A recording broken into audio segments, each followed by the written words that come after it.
You were born with a pattern, a pulse, a plan, but then came the world and it changed your hand.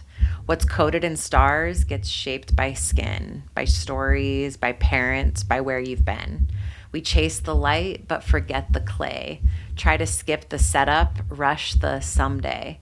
But Scorpio season won't let that slide. It drags the truth up from where it hides because every rebirth begins in the mess, in the version of you that you learn to repress. So before we transcend, we have to include the parts we've avoided, the ones we've subdued. That's where your wholeness starts to be seen, your design, your conditioning, and the money between. Let's get into it. So much of who you are was infused the moment you took your first breath, before you or this world even had a say. And yet, so much more was rewritten by everything that happened after. Your astrology chart, the reflection of the energetic encoding of the moment of that first breath, tells one truth about the nature of your design. Your childhood tells another around the nurture of your development. Your story, the person you've become, including your money story, it exists in the space between the two, where design meets development and where transformation becomes the integration of everything that came before to get you where you are now. We are currently at the airing of this episode, closing out Scorpio season, which means the veils are thin. The mirrors we're being faced with are sometimes brutally honest. And the work is about bringing what's been running the show into the light where you can actually use it, making the unconscious conscious. In this episode, we're going to explore why evolution isn't about fixing yourself, but about including yourself. The real reason most money work doesn't stick and what every missing approach forgets or leaves out.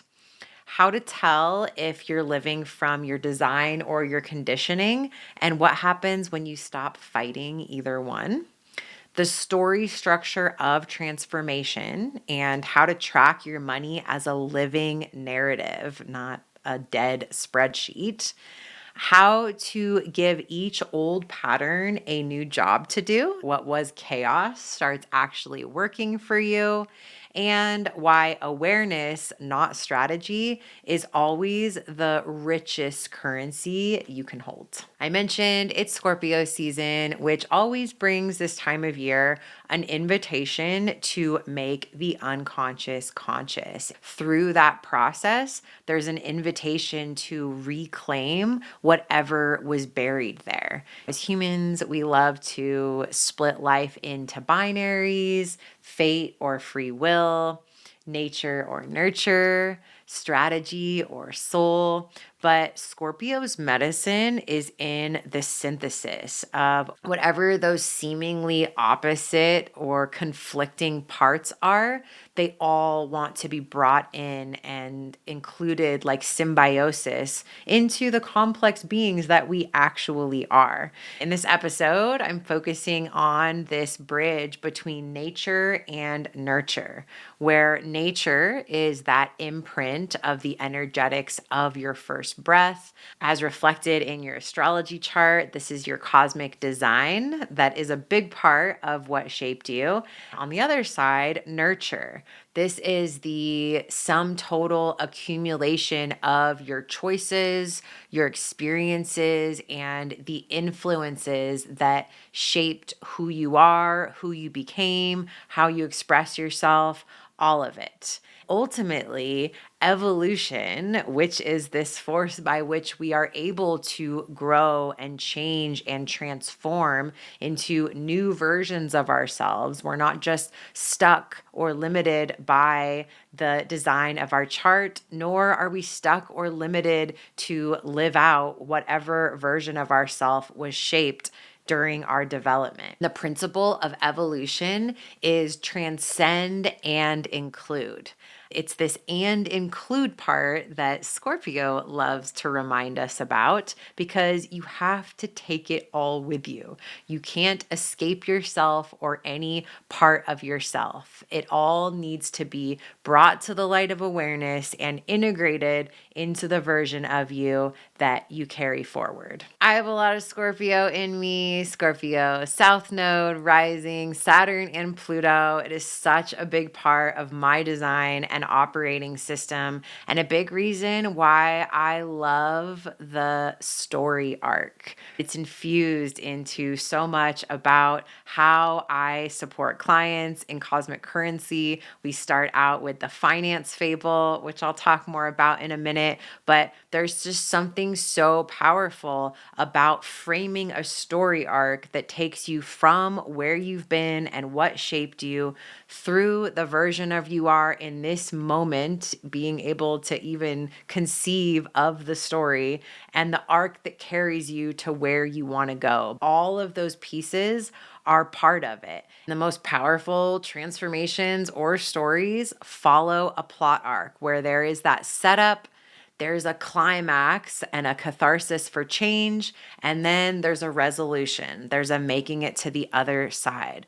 We're always somewhere in that arc, and life would not be nearly as interesting, nor would any story, movie, or book you've ever come across if it didn't follow an arc like that. If it didn't start somewhere non-ideal potentially as the setup and take us through a transformation to get where we want to go. Your life is following an arc like that too. This power of story is so important. The surrendering to living the plot and playing it out, not wanting to just transcend or bypass or skip whatever your unique setup is.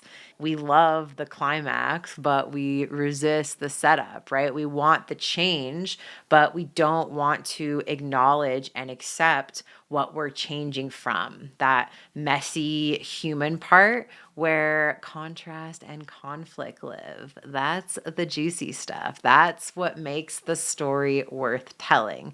I mentioned in Cosmic Currency, this is where we start with the finance fable. You start by tracking your money relationship as a story so that you can fully accept, allow, and integrate where you were, where you've been, the influences that were beyond your control, whether we're talking about the moment you were born and the way that that imprinted on you, or the influences that were not up to you when you were young. None of this was your choice, but it is your responsibility to accept and integrate those to align with a path forward that you can now choose. That finance fable story that we infuse with myth and magic to make it more archetypal and really speak to the unconscious and massage the nervous system to be able to release its grip from protecting you from the change that you're calling in, takes you from where you were to where you are to where you're headed with clarity, with awareness, with a willingness to really look at the from where you were part. When you see your finances in this way, I mean, is there an area that is more gunked up with like past bullshit that shapes what's possible for us now? Money is such a powerful place to apply this and do this work, because when you see your finances this way, any shame that you're holding, which logically is totally irrational because again, none of this was in your control, and yet the shame lives. The shame maintains for all the ways that you've then shown up since, stuck in repeating those same patterns. That shame turns to the structure and the scaffolding for something new. The deep meaning that comes from connecting those past, present, future dots is palpable, is anything but the dry and boring that is part of most financial teachings. This stuff should be deeply meaningful to you, from the deep undercurrents that exist there around your past with money to the like deep desires that you hold for what you want money to make possible for you and for your family. Again, most money work, most money guidance completely fails because it ignores this part. It skips the narrative, it skips these deeply rooted, meaningful parts of our experience, trying to just fix behavior without honoring the story behind it. So let's start with the nature side of the spectrum, that divine design you were born with that shaped you. Astrology shows the blueprint of how energy wants to move through you as a reflection of, like a snapshot of the energetic matrix that was your first breath that you breathed into you and touched and shaped every cell in your body before you would come to know the shifting landscape of how energy moves. You had this first moment, this home base familiarity with the energetic matrix that we can see from your birth chart that shows pathways, keys, codes to your innate rhythms for giving, receiving, stabilizing, expanding, all of it. In this way, your codes, your astrology doesn't box you in. I've never been a fan of using it this way.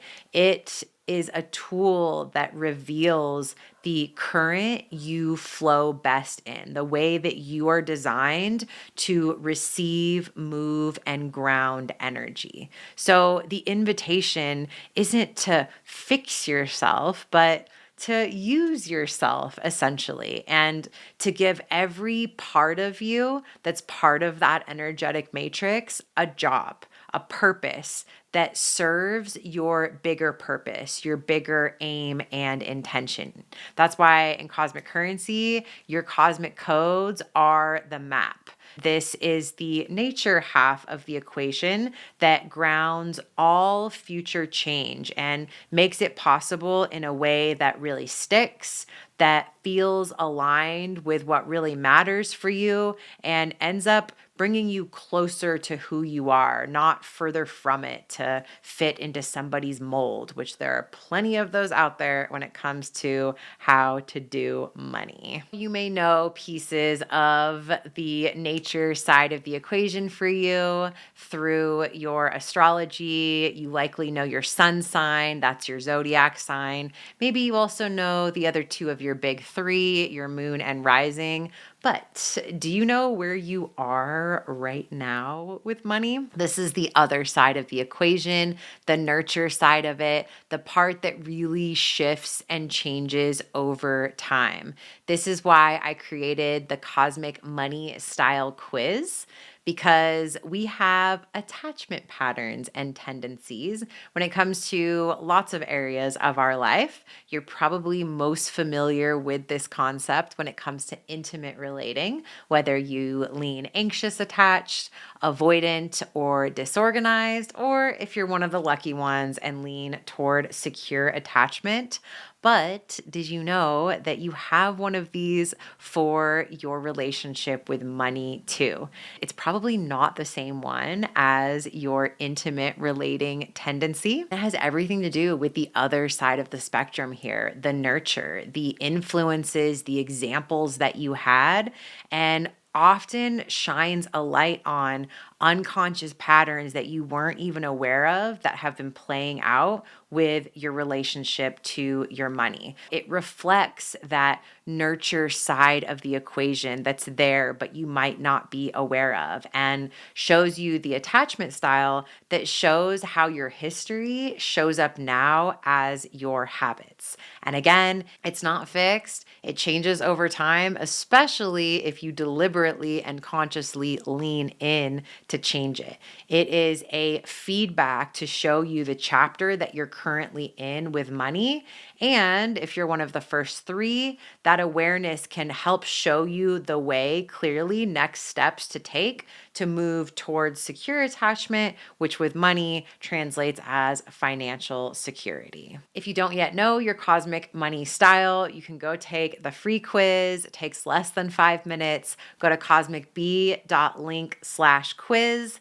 After you find out which one you are, I will bombard you with resources, everything you could possibly need to have clarity around how to orient yourself from the one you're in now toward secure relating with money. This nurture side of the spectrum is so important, equally so, in my opinion, to the nature side of it with your cosmic design. It develops through the learned patterns that continue to stay with you to the present moment. This could be your conditioning, your family systems, cultural money myths that were imprinted on you, and can include whatever your learned language of safety or lack of scarcity is that you have internalized. When it comes to all of that stuff, that again, you can't control what they were. They weren't up to you, but it is in your control now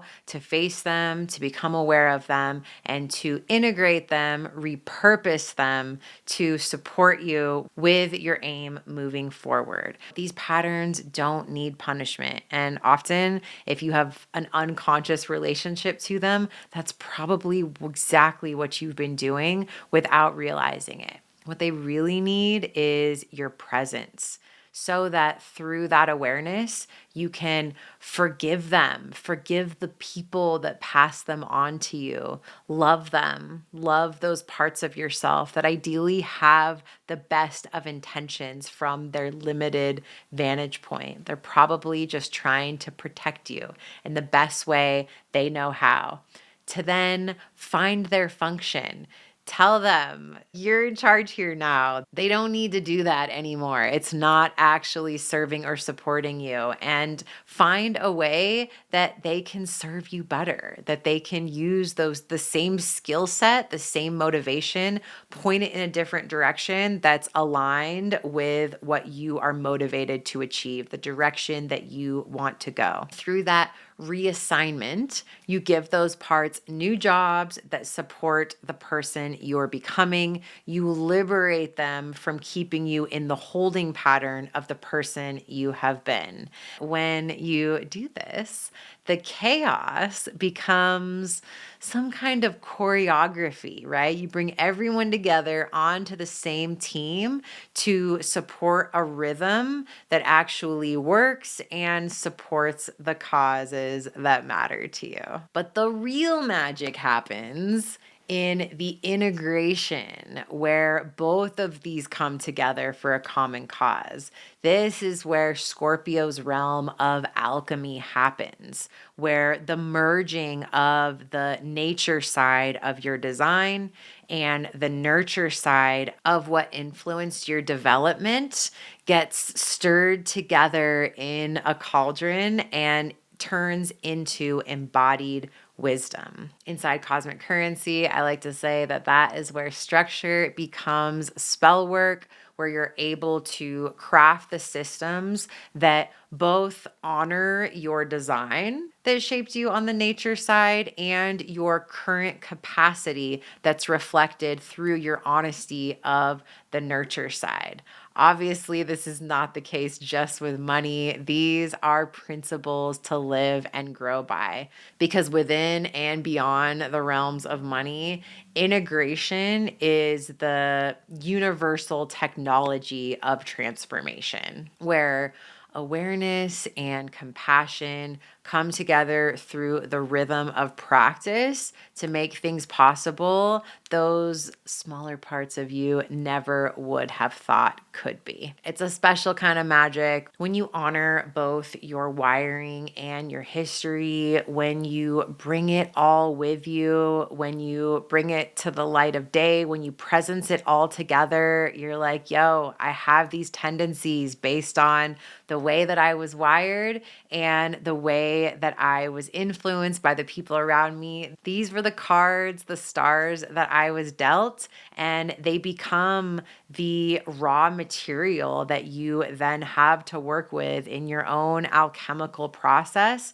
to turn them into the version of you that you envision, and to be able to reach the places, the lifestyle, the income levels that you fantasize about. When you bring those things in, there's certain things where you're like, oh, that makes sense. I have the example, a client just gave me the feedback after hearing one of her cosmic codes. I have to laugh when you say that the chaos has been preparing me for future success. I wish there was an easier way, right? There's these parts of us where it's like, for better or for worse, this is how you are. And there's some things we can change, some things we can't. But the prerequisite to changing anything is first to fully accept who and how you are right now, what got you here, because that's the only way you're going to be able to take it all with you to actually change into the future version of you that you are calling in and crafting you and your life to become. Bringing it all back to the core of the story through line, the narrative arc that makes the shifts and changes and growth in our life actually mean something.